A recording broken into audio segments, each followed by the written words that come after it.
I'm Anthony from HasslersNet, and you're watching 10 Questions. Today I'm here with Joel, a Transformers and action figure YouTuber. I will ask 10 questions about his experience as a YouTuber, as well as what led him onto that path. Hey, Joel. Hey, how's it? You waved early. I don't know. I just was waving. I don't know why. So I have 10 like questions something to do. Right. So I have 10 questions for you. I ask everybody these same 10 questions. If it leads into it, I might ask a follow-up. So the first question is, what entertained you while growing up? For me, cartoons and toys, basically. I mean, just being a kid of the 80s, that's pretty much what you grew up with. Mainly Transformers were probably the biggest toys for me, and cartoon and comics. But other than that, other stuff like G.I. Joe, He-Man, Mask, and it's, pretty standard kid of the 80s menu of things to be entertained by. Okay, so did you play video games or anything like that? No, well, we had an Atari 2600, so we played that a bit, but Pac-Man, we didn't have a lot of games because back then that was considered expensive back then. So we probably had Pac-Man, Space Invaders, and that was pretty much it. We didn't do a lot of computer or console gaming back then. I think an Atari was like $500 when they first came out, so yeah. Yeah, and cartridges, I don't know how much they were, but I'm pretty sure, because every time as a kid I would ask my parents for one, but it was kind of like one of those special things because they were just too expensive. Yeah. So what made you decide to start a YouTube channel? So I started my channel, I started the channel a long time ago, but it was really just me throwing random stuff, right? It's probably back in 2011. But and not really thinking much about it. But in the end, when did Siege come out? Was that 2019 or? Siege came out at the end of 2018, I think. Oh yeah, at 28. Ooh, wow, that long. At the end of 2018. I know. I look at the calendar and go, "What? Really? I've been collecting this for this long." Jeez, yeah. So at the end of 2018, I happened to find Siege, Shockwave, and Ultra Magnus at the end of December, toward the end of December, right? So I bought it because I thought, oh, it looks very cool. I've been still collecting Transformers. I just never thought about unboxing it and uploading it on YouTube. For some stupid reason, I thought, hey, I'm just going to record a video of me opening this up because I thought they were very cool. So I opened it up, recorded it, shaky cam, holding it in my hand, opening it with one hand on my bed, just saying I got all this stuff. And then all of a sudden, I'm like, wow, there's a lot of views on this. Why is everybody watching this? And then, of course, had a lot of complaints with that review because I didn't really put any effort or whatever to it. I really thought the only person who was going to see it was probably just me, and because nobody really watched what I uploaded in the past. But a lot of folks started commenting on it, and I found out that my video was the first English review of those characters, and they actually hit up to like 4,000. I don't know how many thousand views. They just got a ton of views. And then I think about 3 days later, or maybe even 2 days later, I redid the review because of the feedback. Because everybody was like, it wasn't complete, what they couldn't really tell, just a lot of feedback, right? And after I redid those reviews, I'm like, hey, it is kind of fun. So then just went with it, pretty much. So you're saying that your channel premiered with that video, though? Like in the end of 2018? Yeah, at the end of 2018, I basically 2 reviews, one of Siege Shockwave, one of Siege Ultra Magnus, which I just found at my Walmart, picked them up, bought them, opened them up, and I just posted it. I never even shared it. I didn't even care to share it or anything. It just people found it because it was the first English review of those figures. So kind of after I redid it, I kind of had fun. Well, of course I had fun. I had fun doing it, and I did it some more, and I'm like, oh, this is pretty fun. And that's pretty much how my channel started. So I have to ask, do you typically get like a large range of Transformers at your local store? Or, I mean, for me, it's I'll get the Lexus, maybe some Voyager. Rarely do I see anything larger. How is the product at your store? We're actually very good in here. It's probably because even though I live on a small island, it's considered a large metropolitan area. In a 15-minute drive, I have about 4 Walmarts and Targets Oh, that I can go geez. to. Right. So, like in Hawaii, when they say I have to go to the other side of the island, that's like 20-minute drive. And for us, it would be like, wow, that's really far. Do I really want to go all the way to the other side of the island? Like I saw Cobra troopers on the other side of the island in the city called Kailua, which is really a 25-minute drive.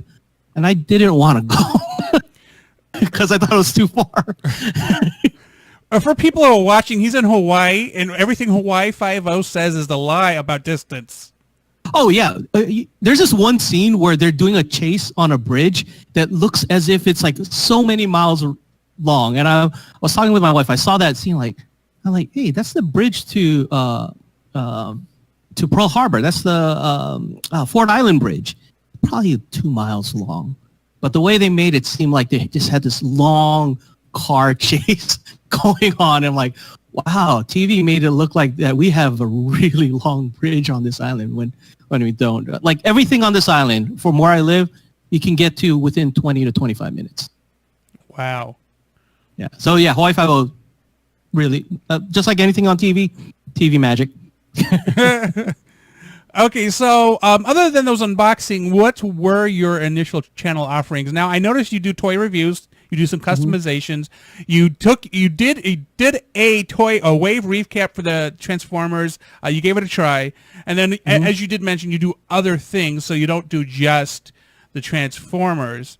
So can you give us an idea of what you're doing, or what you started with? Because after Ultra Magnus and Shockwave, you moved on to what? So after those, I did the reviews of I found the rest of the waves, did reviews of those.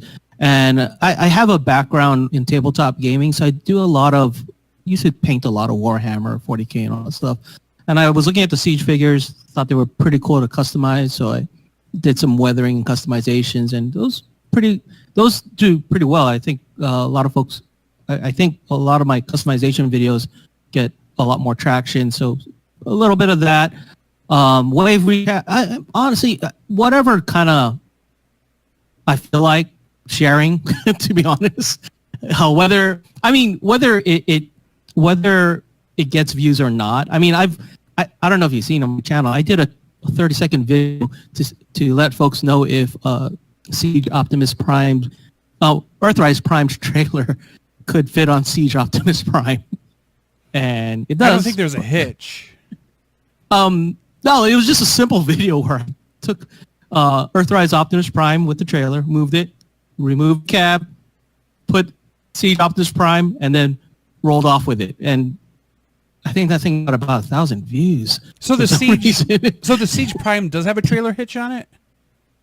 Yeah, you can roll on it.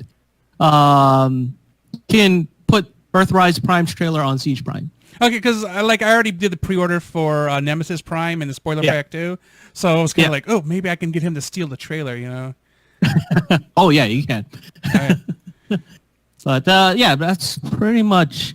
And then of course, I guess I've been doing a lot of 3D printing stuff. So I just like, besides collecting toys, I kind of like the hobby aspect around it, where you can customize it, build things around it and stuff. So that's probably where I get most of my enjoyment from. Okay. So what trends have you seen change with online content creation since starting your YouTube channel? Now, you've only been at it for about 2 years. So other than maybe the ad space, has there been anything else you've noticed? Well, the trends I notice is more of a personal trends, that whatever I think would get a lot of views and what I think won't get a lot of views end up being the opposite. So some videos I'm like, I don't think nobody's going to watch this. And then it's just like, wow, everybody's watching this. And then some videos are like, oh, I'm pretty sure everybody will watch this. And then it's like, wow, there's not a lot of views. Like, I didn't think I thought I did an Athena review, fans hobby. And I thought, oh, hey, maybe folks will watch that. Didn't get a lot of views. And I did Earthrise Megatron. And I didn't think anybody would care just because it's just a slight retool, right? But I love the way I- he looks. I like the Earth tank form, so just waiting for mine to get delivered. It's cool. I like it. It's just I didn't think people would, being that it's kind of like when you review a repaint of some sort. You know what I mean? People, I in my mind, I think people have already seen this. They already know what it's going to be like, right? And then I'm like, whoa, this thing has 20,000 views. Why? And it just blows my mind. Like, so I can never, when it comes to trends, I'm probably clueless on trends. You're stumbling into it. Yeah, whatever happens, I'm like, hey, cool, it does, it works. I don't know. I'm pretty clueless, to be honest. Okay. So, what changes do you have planned for your YouTube channel in the near future? So, any features coming up? You adding new toy lines, strip unboxings? I don't know how that would work, but yeah. I don't really have any. I mean, I want to do personally. I want to do more customs. I mean, they take a lot of time. That's just a personal project, so I kind of want to do that more.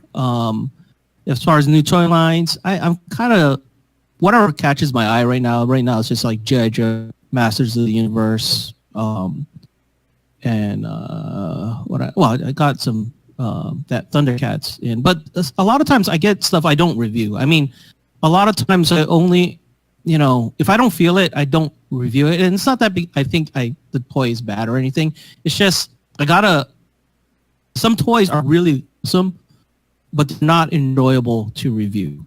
And if I'm not having joy in what I'm doing, I'm not going to do it. So if there's some figures I don't review that I picked up, but other than, yeah, I mean, I know it sounds a little silly. I really have no plan. It's for me, my YouTube channel it's just whatever brings me joy. It's something that helps me escape from real work, my business, it's something that is my hobby that I need to, if it becomes work, then it's no longer something I want to do, to be honest. That's why it's a little spontaneous or in some aspects, but I try not to be too serious with it, in all honesty. Not that I don't care about the channel. It's just that for me, I always tell myself, I'm a collector first. This YouTube channel is just an outlet for my collecting. If the YouTube drives my collecting, then I kind of have it backwards in a way. Okay. So if you had unlimited resources, what would you have liked to do on your channel? Oh, what would I like to do? Well, you can't buy time with unlimited resources. Nope. I guess you can buy time in a way by maybe I can have somebody like I film something and like, okay, put it together, edit it. So hire staff is what you're saying. Yeah, but I mean, yeah, do put a little bit more effort into your editing. I mean, honestly, my editing is very simple. It's just very simple. Maybe that's what I would do. Or it would be kind of cool to have a space. But of course, for me, my ulterior motive to have a space to review is probably more of having my own man cave to display my stuff. So dual purpose. Because right now, because you're in your office, so behind you is basically your space. Okay, maybe I'll say if I had unlimited resources, bigger space. Move into a separate office specifically for it. Yes, yeah. But I don't think that's going to happen anytime soon. Okay, so do you wish to mention anything else about your YouTube channel? Thanks for all the folks that visited and enjoy it. I appreciate it. Sometimes in my mind, I don't even understand why, but I appreciate it. I just recently hit 3,500, so never thought that. I'm humbled and grateful, and I do appreciate folks that actually just come out and watch it and comment. It's nice to be part of a community. It really is. That's how my collecting has changed. I've been collecting Transformers since 1996, And in the last 2 years of doing this YouTube channel, it's the first time I've felt like I've been a part of the Transformers collecting community. Prior to then, it's just me going to my store, me being the only one that appreciates it and then putting it on the shelf and never sharing it with anybody. So it's been really great. Okay. So do you have content on any other outlets, and how can people find out more about you? Now, I do have your Facebook, Instagram, Twitter, and YouTube. Your Facebook is Larkin Vain, LarkinVain, and that's the same for Instagram and Twitter. And then let's see, YouTube is actually Larkin's Lair. So anything else you'd like to mention? That is it. That's pretty much where y'all can find me. Okay. So thanks for talking to me today. And for everybody else, check out Larkin's Lair on YouTube and the Facebook, the Instagram, and the Twitter. And if you have any questions, feel free to post a comment. And thanks for watching. Please remember to like and subscribe. Thank you for having me. Appreciate it. Thank you for checking out our content. Before you leave, please remember to click like and then subscribe. If you want to receive notifications, do not forget to enable them by clicking on the bell. Then afterwards, check out our social media at HasledgeNet and our website at hasledge.net.